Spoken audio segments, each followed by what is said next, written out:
Talking about the NHL playoffs, we ended off with the Sharks and the Kings. We're going to start off with the Penguins and Blue Jackets. Kudos to the Jackets pulling this one within 6 games, possibly even pushing it to 7. Time was not their factor, or at least in their favor, losing 4-3 to a decision, and Marc-Andre Fleury looked a little suspect. At least give kudos to Yevgeny Malkin, right? He finally showed up in a game, and that mattered. Gotta love our Russians, don't we, hey? When they want to turn it on, they can dominate a game.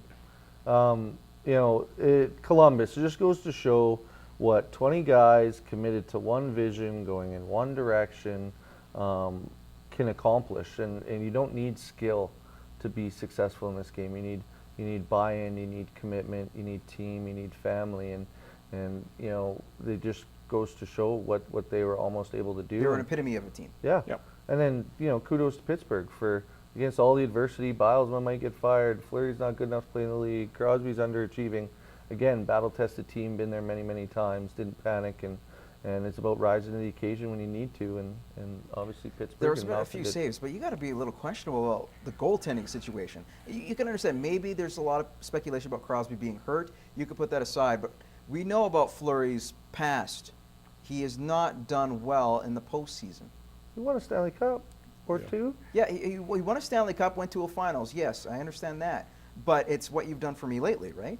And lately he has not looked good. How much blame does he deserve? Well, he doesn't deserve any blame in their win, even though Columbus did come back, made a game of it. At the same time, I hate Pittsburgh in their own end. They're scary in their own end. From the offensive blue line in, they're awesome. But in their own end at times, their defensemen have the habit. They're watching the puck a lot. Like, they don't take the body a lot, and they're not a physical team. But at the same time, you can't blame Fleury. That one game when he went out and played the puck, yeah, it's kind of a bonehead move there.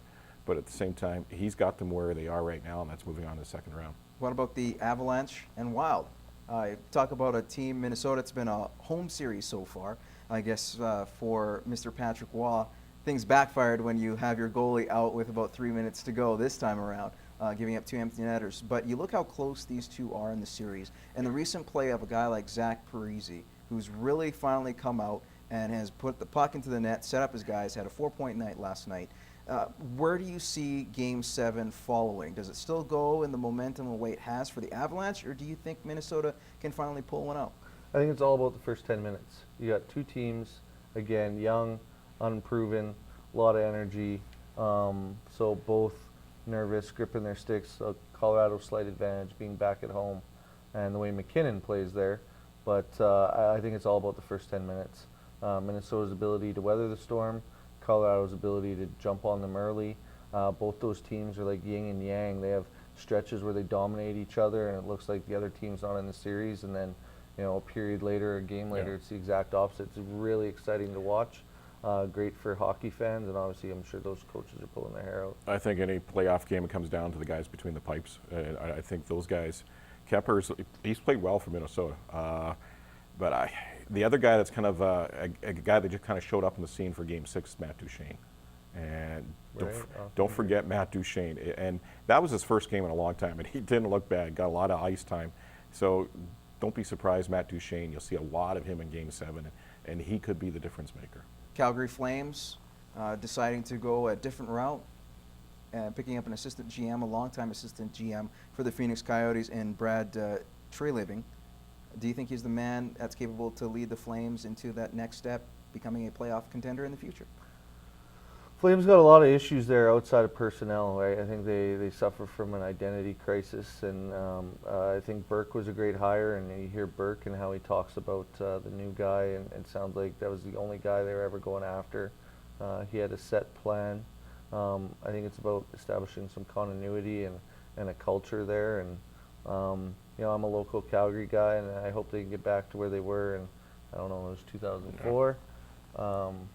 You don't know. You don't know until you see the body of work, right? So excited to see what his first order of business is. And it's kind of interesting because Calgary, they're really impressed team. They impressed a lot of fans last year.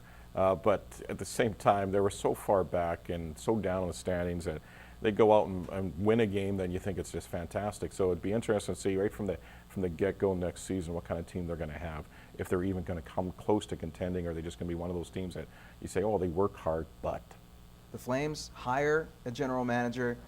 Washington Capitals fire one, also firing their head coach, George McPhee, and Adam Oates out the door. What seems to be the problem in Washington?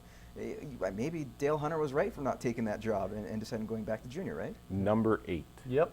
Number 8. That's Alex all. Ovechkin. That's just one number you have to keep in mind is number 8. He's a coach killer, and I don't know if he's got the owner wrapped around his finger. Likely he does, because we talked before about what it is all about in professional sports, and it's about money. 8 puts people in the seats. The owner loves that, and until they don't have people in the seats because of him, and they're not going to do anything with him. So you're going to go through a revolving door of coaches, because Mr. 8 only plays for himself. Yeah, and you see that in Washington with him and Robert Griffin, and how Griffin's tone kind of changed after his rookie year. Bucky's absolutely right. Ovechkin calls the shots. Talk to anyone that's been in that dressing room and around there.